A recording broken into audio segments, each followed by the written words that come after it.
안녕하세요. 네, 안녕하세요. 네, 정혜리 가업승계 정선희 소장이고요. 오늘은 대표님들이 가장 고민하시는 고용 관련해서 우리 한은영 연구원님 모셨습니다.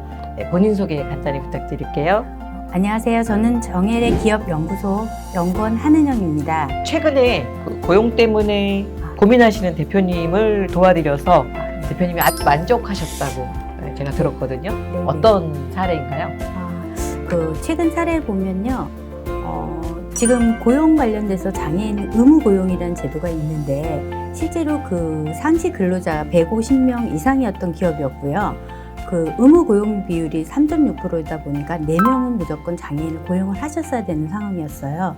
근데 그 고용하지 않았을 때 1인당 최저급여로 해가지고 인당 매월 201만 원 정도의 부담금이 들어가고요. 거기에 따른 4명이다 보니까 한 800만 원 이상의 고용부담금이 매달 발생을 했었습니다. 그리고 거기에 또 별도로 고용부담금을 대한 법인세가 추가로 더 들어가게 됐거든요.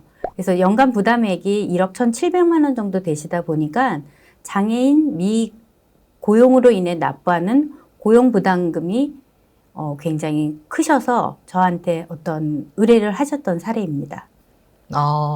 우리 보통 생각하는 장애인을 고용했을 때 혜택 이런 것도 있지만 네. 일정 인원이 넘어가면 네. 의무적으로 해야 되고 네네, 안 맞습니다. 하면 또 부담금을 내야 되고 네네. 생각보다 부담금이 크네요. 네, 굉장히 크기 때문에 네. 많은 대표님들 같은 경우는 여기 우리 대표님한테 1억 1,000이지만 그보다 더 큰 금액들을 부담하고 실제로 계시는 분들은 많고요. 네. 얼마 전에 뉴스에서도 보면 우리 큰 기업들 같은 경우는 그 부담금 금액 자체가 몇 조 원까지 가는 경우도 제가 뉴스를 통해서 들었습니다. 네. 오늘 영상 보시는 대표님들은 이제 우리가 앞으로 회사가 커져가면 네. 닥칠 일이고 이미 네. 또 인원이 뭐 50명, 30명 이런 데도 준비를 하셔야 되고 네네, 그렇죠. 100명 넘는 데는 당장 시급한 케이스네요. 네네, 당장 네. 시급하고요. 또 그 다음에 이제 대표님들이 이 상시 근로자라는 기준 자체가 우리가 그 보통 알고 있는 그 상시 근로자는요. 상용직이나 계약직이나 일용직 아르바이트 등 명칭에 관계없이 임금 지급 기초 일수가 월 16일 이상 되고요. 그리고 소정 근로시간이 근로계획서상의 근로시간으로 따졌을 때 월 60시간 이상인 자를 말하는데 실제 중증 장애인 같은 경우는 사실은 60시간에 대한 적용을 제외되고 있습니다. 그러다 보니까 대표님들이 지금은 우리가 100명이 넘지 않다고 생각하시지만 또 여기에 또 다른 부분들은 뭐가 있냐면 월 평균 상시 근로자 수를 책정을 해야 되기 때문에 예를 들면 이번 달 같은 경우는 우리 근로자 수가 80명이지만 다음 달 같은 경우는 인원이 늘어나서 120명, 130명이 됐을 때에는 총 1년으로 따졌을 때 1,200명이 넘으시게 되면은 상시 근로자 100명에 대한 그 제재를 받기 때문에 고용 부담금을 납부하셔야 되는 부분들이 있습니다. 네. 그래서 오늘 방송에서는 대표님들이 늘 고용에 대한 고민이 많으시는데 네. 이 부분을 우리 장애인의 고용을 함으로써 네. 기업들이 이제 혜택도 받을 수 있고 네. 또 많은 대표님들이 그래 우리가 사회적으로 그런 장애인을 고용함으로써 좀 사회 기여도 하고 네. 또 회사의 인력난도 충원을 좀 했으면 좋겠다는 마음은 있으세요. 네. 근데 현실적으로는 네. 뭐 어디서 장애인을 뽑아야 할지 또 그 장애인이 일을 하려면 좀 어느 정도 좀 숙련이 돼야 되는데 그렇죠. 또 그런 부분들 또 네. 우리 일에 맞는 장애인을 찾기도 어렵고 네. 와도 업무 숙지하는데 시간이 걸릴 거고 네. 뭐 이런 여러 가지 때문에 하고는 싶은데 못 하시지 않을까 싶거든요. 네, 맞습니다. 네. 그래서 보통 제가 지금 간단하게 장애인이 우리 대표님들이 알고 계시는 장애인에 대한 부분을 좀 제가 설명을 드리면 장애인이란 신체적으로 어떤 일부 장애가 있거나 정신적 결함이 있어서 일상생활이나 사회생활을 제약을 받는 분들을 말하는 거거든요. 그래서 장애인은 크게 신체적인 장애인과 정신적인 장애, 그 다음 또 후천적인 장애와 선천적인 장애로 나눌 수 있습니다. 그래서 1988년도에 장애인 등급제가 도입이 됐었는데요. 장애 심각 정도에 따라 1에서 6등급으로 구분하였고 차등적인 서비스를 받았습니다. 그런데 2019년 7월에 법 개정을 통해서 등급제가 폐지됐고요. 현재는 경증과 증증으로 나누고 있습니다. 그래서 이 경증 장애인 같은 경우는 실질적으로 장애가 크지는 않으신 분들이고요. 경증 장애인은 중증 장애인에 비해서 취업 자체가 굉장히 용이하세요. 근데 본인들이 장애인을 밝혔을 때 사회적 시선에 대한 부담감 또는 채용에 대한 근로 중 발생할 수 있는 불이익에 대한 걱정 때문에 본인이 장애인이라는 사실을 감추는 경우가 많습니다. 그리고 중증 장애인 같은 경우는 장애 정도가 심한 분이시기 때문에 실질적으로 취업에 많은 어려움이 있습니다. 그래서 이런 이유로 중증 장애인의 고용 활성화를 위해서 중증 장애인을 고용한 경우는 더블 카운트 제도라는 것을 실시하고 있습니다. 그래서 저희가 이제 이런 장애인이 아까 이제 말씀해 주셨듯이 채용하기가 굉장히 어려운데 이런 이유들은 여러 가지가 있는데요. 실질적으로 이런 법과 제도를 위해서 노력을 하는데도 기업에서는 굉장히 장애인 채용이 미진하거든요. 근데 그 이유는 첫 번째로 보면 부인의 어려움이 굉장히 큽니다. 장애인 근로자의 경우 입사 지원자 수도 적고요. 그 다음에 채용 분야에 따른 적합 업무를 능력을 가진 장애인을 구하기도 쉽지는 않습니다. 그리고 두 번째는 관리의 어려움도 있습니다. 기업은 최고의 이익을 내기 위한 게 목표이다 보니까 실질적으로 인력을 여유롭게 배치하지는 않습니다. 근데 그거에 따른 또 장애인을 채용하게 되면 맞춤 직무를 개발해야 되고 장애인이 일을 수행함으로 있어서 기존 근로자들이 또 서포트해야 하는 상황들도 생기더라고요. 그러다 보니까 장애인 외에도 기존 근로자들한테도 굉장히 불편함을 많이 느끼고 있어요. 그분들이. 그래서 수행을 잘한다 하더라도 기업에 또 강도 높은 업무도 있고 출퇴근에 대한 어려움도 있다 보니까 실제로 장애인분들이 일을 그만두는 경우가 굉장히 많습니다. 그러면 우리 장애인들을 고용을 하려면 첫 번째 우리 업무에 맞는 네. 적합한 네. 우리 그 역량을 지닌 네. 장애인을 고용하는 게 중요할 것 같고 또 네. 업무를 실행하는 데 있어서 매니지먼트도 중요할 것 네, 같거든요. 맞습니다. 근데 일반 기업들은 이런 일을 안 해보다 보니 조금 미숙하고 어려움이 네. 많을 것 같아요. 네, 네, 네. 이제 이런 부분들을 좀 도와주신다고 이해를 하면 될까요? 우리 한 네네, 팀장님이? 그렇고요. 네네. 네. 어떤 부분이냐면요.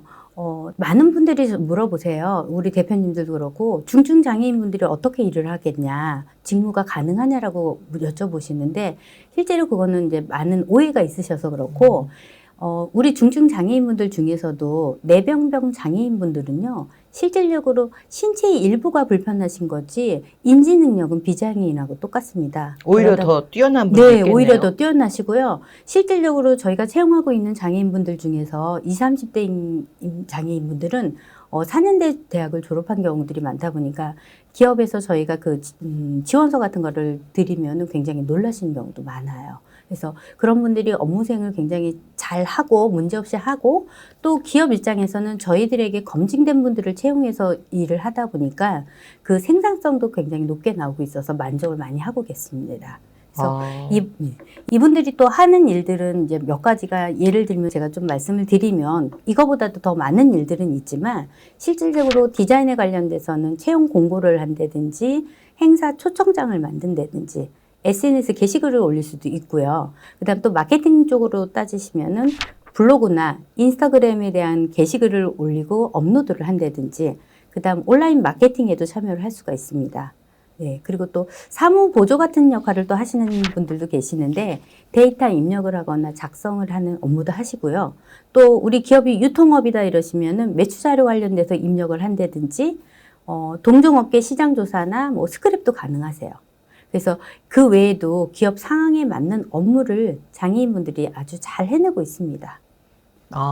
실제 이제 하는 업무를 말씀해 주시니까 좀 이해가 쉬운 것 같아요. 네네. 마케팅, 뭐 SNS, 또 편집. 네. 요새 뭐 많은 기업들이 하고 있는 네. 그런 업무들을 뭐 일반인한테도 시킬 수 있지만 네. 또 우리 장애인들도 이 정도는 충분히 가능하시죠. 역량을 가지신 분들이 많으니까 네네. 가능할 것 같습니다. 뭐 나라에서는 이렇게 이제 장애인을 고용했을 때 네. 뭐 지원금도 있고 네. 또 세액 절감도 있고 네. 또 의무적으로 해야 되는 데는 또 페널티도 있고 네네. 네. 그런 부분을 떠나서라도 우리가 네. 같이 더불어서 산다는 측면에서 네.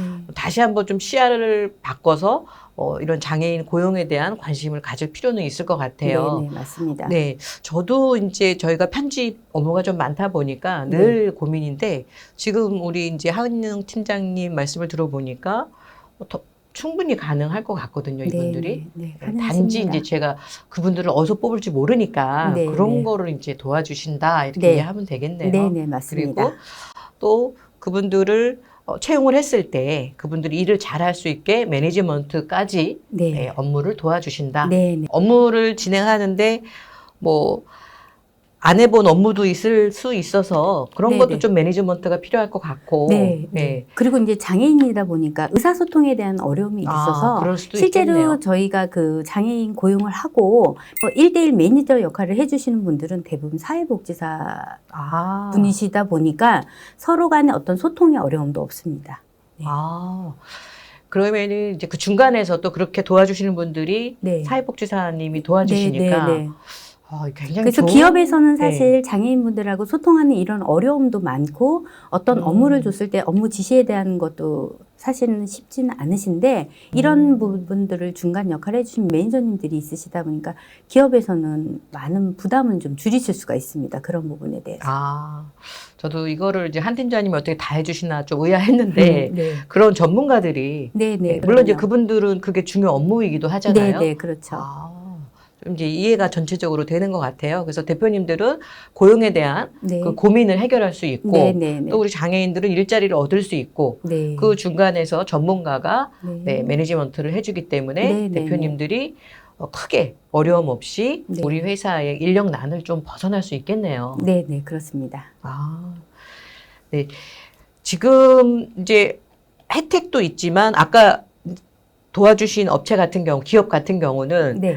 인원이 많아서 네. 그 의무적으로 고용을 해야 되는 장애인을 의무적으로 고용해야 되는 회사라고 그러셨잖아요. 네, 네, 맞습니다. 자, 장애인을 의무 고용을 하지 않으면 해야 될 회사가 안 하면 고용 부담금이 있었다. 네, 아까 도와드린 회사는 1억이 넘는다고 그러셨어요. 네, 연간. 1억 천 정도 네, 되셨습니다. 근데 뭐 네.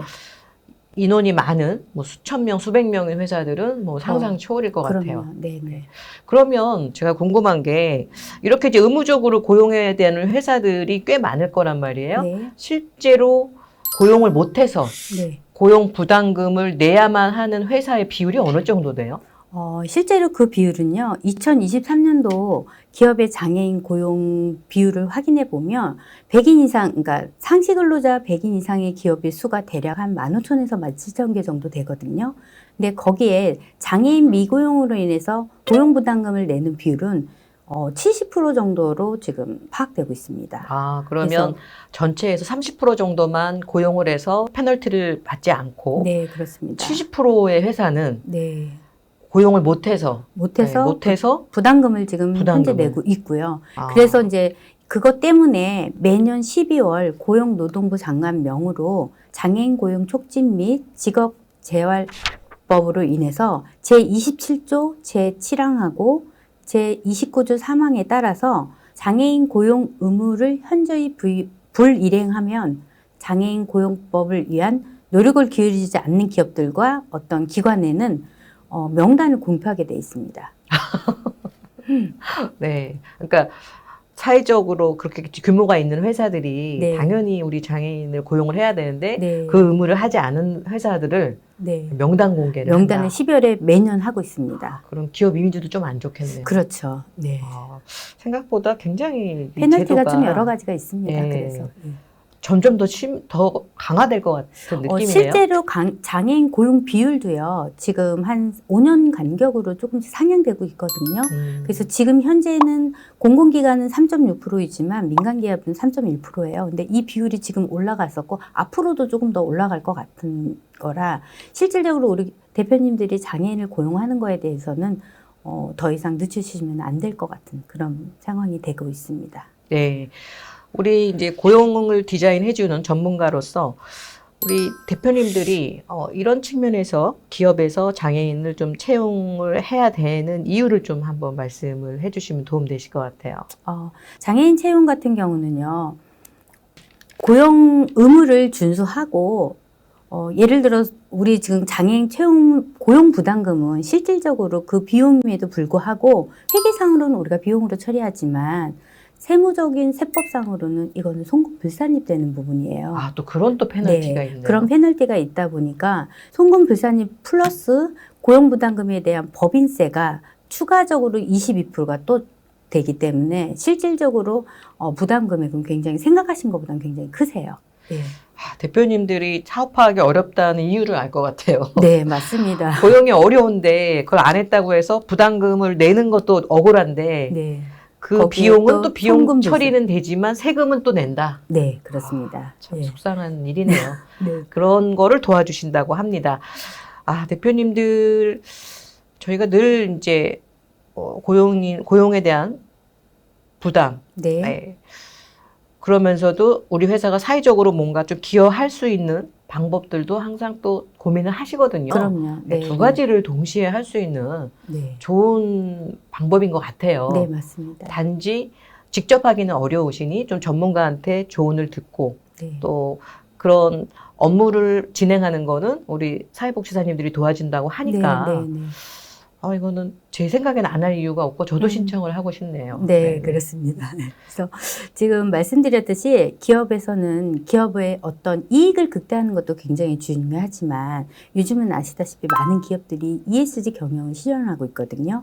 그래서 사실은 그것 때문에도 장애인을 채용하는 경우도 굉장히 많습니다. 그래서 뭐 잘 아시겠지만 ESG 경영 같은 경우는 환경에 앞장서면서 기업이 환경에 앞장을 서면서 사회적 약자에 대한 어떤 지원도 해주고 사회공헌 활동을 통해서 법과 윤리를 준수하는 그런 경영 활동이잖아요. 그래서 오늘날 많은 기업들이 실천하고 있는 경영 활동이고요. 또 기업의 성패를 가로짓는 투자자들 입장에서는 ESG 경영 같은 경우는 앞으로 계속적인 투자를 할 건지 신규 투자에 대한 어떤 판단 기준에 대해서도 굉장히 중요한 가치로 작용하고요. 또 한 가지 요즘은 기업 신용평가를 했을 때 기업의 가치 판단에도 ESG 경영이 반영이 된다고 해요. 그렇기 때문에 사회적인 약자를 고용함으로써 사회적 책임에 대한 의지를 보여줄 수도 있고 기업 이미지 제고에도 굉장히 긍정적인 효과를 낼 수 있기 때문에 이 장애인 고용에 대해서는 굉장히 이런 좋은 점들도 있습니다. 네. 그래서 오늘은 이제 실제 사례인 고용이 의무인 회사의 고용을 도와드림으로 해서 많은 비용 절감을 도와드렸고 네. 또 의무가 아닌 회사들에 대한 또 혜택. 우리는 네. 뭐 장애인 고용의 의무는 아닌 회사입니다. 하지만 고용을 하면 어떤 혜택이 있을까라고 궁금하신 대표님도 많으실 것 같아요. 네, 네. 뭐 혜택이 없어도 일단은 이 정도의 어떤 시스템이 있다면 저라도 해보고는 싶은데 우리나라에는 장애인을 고용했을 때 뭐 세제 혜택이라든가 네. 또 고용지원금이라든가 네, 이런 네. 것도 많은 걸로 알고 네, 있거든요. 맞습니다. 네. 다음번에는 좀 이 부분을 집중적으로 좀 알려주시면 네. 예, 일반 뭐 100인 이하 대표님들한테도 네. 크게 도움이 될 거라는 생각이 좀 듭니다. 네, 그래서 네. 오늘은 우선은 대표님들이 우리가 생각하는 고용에서 장애인 고용이 어렵다. 그럼 우리가 하기에는 힘들다. 그렇죠. 이거를 좀 바꾸는 시간이 되지 않았을까 싶습니다. 네, 네, 네, 맞습니다. 얼마든지 전문가들의 도움을 통해서 네, 네. 충분히 할 수 있고 실제 하는 기업들도 많이 있다는 거. 네, 네. 그런 부분에서 항상 대표님들은 어떤 업무를 나 대신 해주실 분들이 전문가들이 많아야 되잖아요. 네, 그게 그럼요. 이제 회사 네. 성장의 가장 네. 큰 원동력이고 대표님이 좀 손을 경영에 좀 나올 집중할 수 있는. 있든 그렇죠. 네. 본업에 집중하실 그렇죠. 수 있는 그런 네. 걸 또 필요로 하니까. 네. 네. 저도 이런 도움을 주시는 분이 있다는 거는 처음 알았어요. 네. 실제 저희 회원사도 그 인력 관리 회사이기 때문에 1,000명이 넘어서 네. 저한테 의뢰를 한 적이 있는데 제가 도움을 못 드렸거든요. 네, 네. 연간 2억씩 내세요. 네. 그 업체가. 그런데 그 업체도 좀 우리 한 팀장님 통해서 네. 도움을 드리면 대표님이 정말 좋아하실 것 같습니다. 네. 네. 그래서 지금 말씀하셨듯이 제가 기업의 어떤 ESG 경영이나 이런 게 사회적 책임과 또 장애인 직접 고용에 대한 고민이 되시는 대표님들이 굉장히 많으실 거예요. 그리고 또 중증 장애인을 재택근무로 해서 그 재택근무 시스템 때문에 인해서 장애인 보용 부담금을 최대 60%까지 절감할 수 있는 그런 해결안이 저희한테는 있거든요. 그러니까 그런 고민되시는 대표님들은 장애인 고용 더 이상 미루지 마시고 꼭 저희한테 연락 주시기 바랍니다. 네네. 마지막으로 네. 아까 그 보여드렸던 것처럼 우리 장애인들이 할 수 있는 업무, 네. 도와주실 수 있는 업무를 한 번 더 말씀해 주시면 대표님들이 우리도 저 업무 할 사람이 필요한데 네. 아까 앞에서 했는데 한번 그거 마지막으로 정리 좀 부탁드릴게요. 네. 보통 우리 많은 분들이 중증 장애인들이 어떤 일을 하는지, 이 일을 할 수 있는지라고 굉장히 의아해 하시고, 거기에 대한 의문을 가지시기는 하는데, 실질적으로 저희가 알고 있는 뇌병명 장애인 분들 같은 경우는요, 인지 능력은 비장애인보다도 더 좋으신데, 실질적으로 신체의 일부분이 불편하신 분들이 많아요. 그래서 저희가 지금 채용하고 있는 장애인분들 같은 경우도 20, 30대인 경우는 뭐 4년대 대학을 졸업하신 고급 인력들도 굉장히 많거든요. 그래서 이분들이 할 수 있는 이 업무는 여러 가지가 있고요. 또 저희는 그 기업에 맞는 업무를 또 맞춤으로 해서 서비스를 해드리는 경우가 있습니다. 그래서 기업이 필요한 업무가 어떤 건지를 서로 의논해서 거기에 맞는 장애인은 능력이 되는 분들을 투입을 시키기 때문에 실제로 일을 했을 때 생산성도 굉장히 나오고요. 기업에서도 그거에 따른 만족도도 굉장히 큽니다. 그래서 주로 이분들이 하시는 일은 여러 가지 법인의 잉여금이 쌓일 때 가장 먼저 해야 할 일은 무엇일까요? 그것은 쌓여있는 잉여금을 안전하게 가져올 수 있는 절세 플랜입니다. 법인을 운영하다 보면 성장에만 집중하게 됩니다. 하지만 그것은 매우 위험한 일입니다. 왜냐하면 자산의 증가 속도보다 세금의 증가 속도가 훨씬 더 빠르기 때문입니다. 하지만 회사의 성장과 동시에 절세 플랜을 세운다면 세금 걱정 없는 자산가가 될 수 있습니다. 이것이 진짜 부자들이 자산을 지키는 핵심 노하우입니다. 진짜 부자들의 절세 노하우가 궁금하시다면 영상 하단의 설명문을 클릭해 주세요.